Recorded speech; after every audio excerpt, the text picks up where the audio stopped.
explainer. Today, we are diving into a timeless folktale that is just packed with everything. We're talking prophecy, we're talking betrayal, and a son's long, patient plot for revenge. Welcome back to The Explainer. Okay, let's get right into it. This story really has all the classic elements, doesn't it?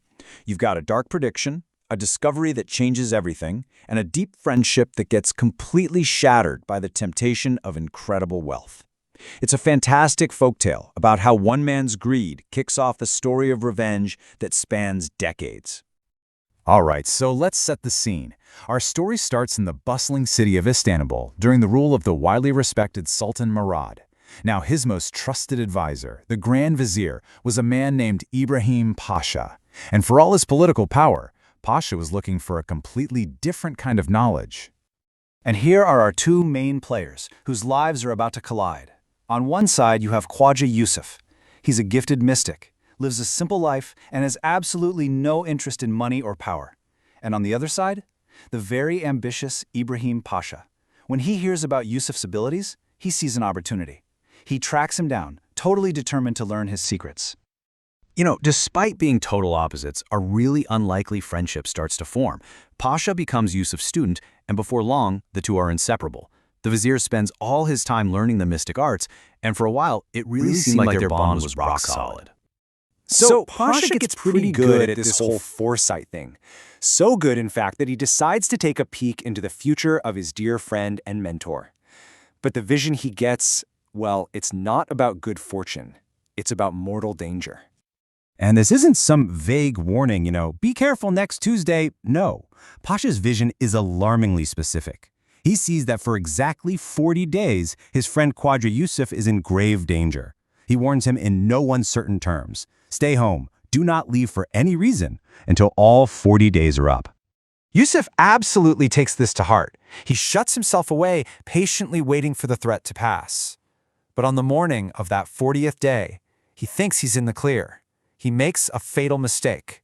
He's so eager to see his friend Pasha that he forgets the day isn't officially over yet, and he heads out. So he takes a shortcut through the jungle, gets lost, and, it's funny how fate works, right? Because this wrong turn leads him to stumble upon a crumbling old ruin. Curiosity takes over. He breaks an old lock, forces open a heavy door, and discovers a hidden vault holding an absolutely unbelievable fortune. 7 giant chests just overflowing with gold and jewels. He's completely overjoyed.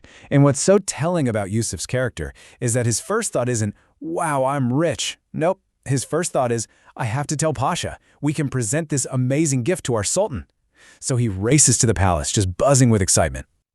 But this is the moment where everything goes horribly, horribly wrong. When Pasha sees that treasure, it's like a switch flips inside him. It's actually a fascinating and terrifying moment.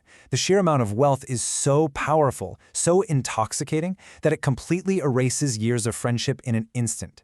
The poison of greed just floods his heart, and the friend he was a moment ago is just gone. And in that instant, the vizier makes a monstrous decision. He realizes that to keep this treasure all to himself, he has to get rid of the only other person who knows it exists.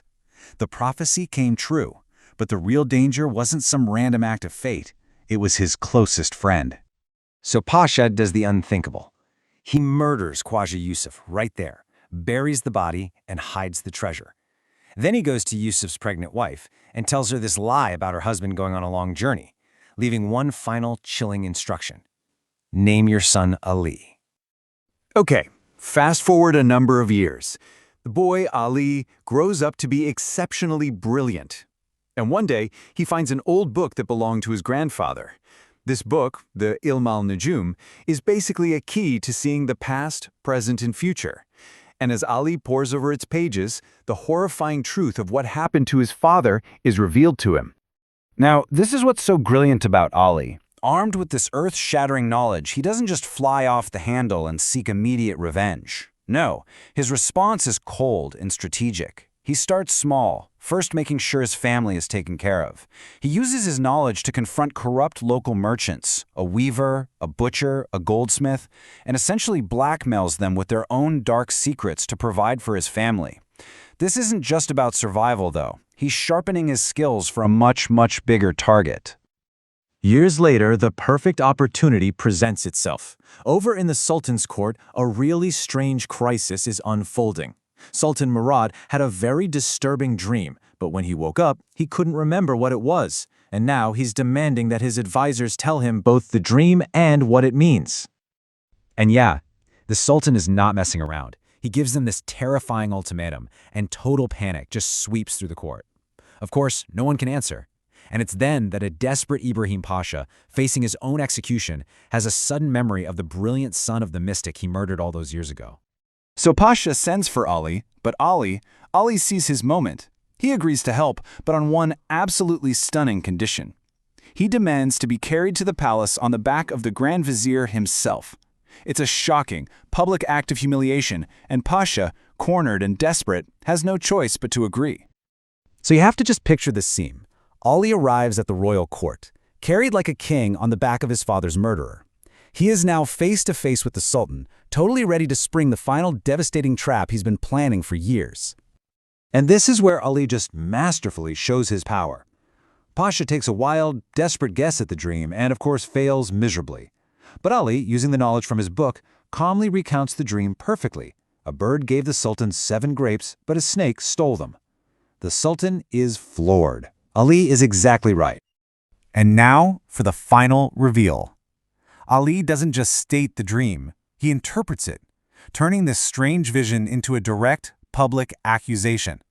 The 7 grapes, he explains, are the 7 chests of treasure that were meant for the Sultan. And the snake? Well, the snake is Ibrahim Pasha, the man who murdered Ali's father to steal that treasure. And the proof, Ali declares, is buried in Pasha's own palace. The Sultan doesn't hesitate for a second. He immediately orders a search of the vizier's home. And what do they find buried on the property? You guessed it, 7 massive chests filled with the very treasure that started this whole story. With the physical proof right there for everyone to see, justice comes down, and it comes down fast. Pasha confesses to everything and is executed. But Ali's sense of justice is bigger than just revenge. He even makes sure a loyal servant gets his due. And in the end, the Sultan, amazed by Ali's incredible wisdom, elevates the mystic son to the highest position in the kingdom, the new Grand Vizier. You know, when you really break it down, this story is so much more than just a revenge plot. It's a masterclass in strategy. See, Ibrahim Pasha had all the political power, but his greed made him incredibly vulnerable. Ali, on the other hand, had 0 official power, but he had knowledge and, more importantly, the patience to use it like a weapon. This story weaves together these timeless themes of greed, fate, and the long road to justice, and it really leaves us with a final question to think about. When you're facing overwhelming power and corruption, what's the true source of strength? Is it the secret knowledge you hold, or is it the courage to finally bring that knowledge into the light?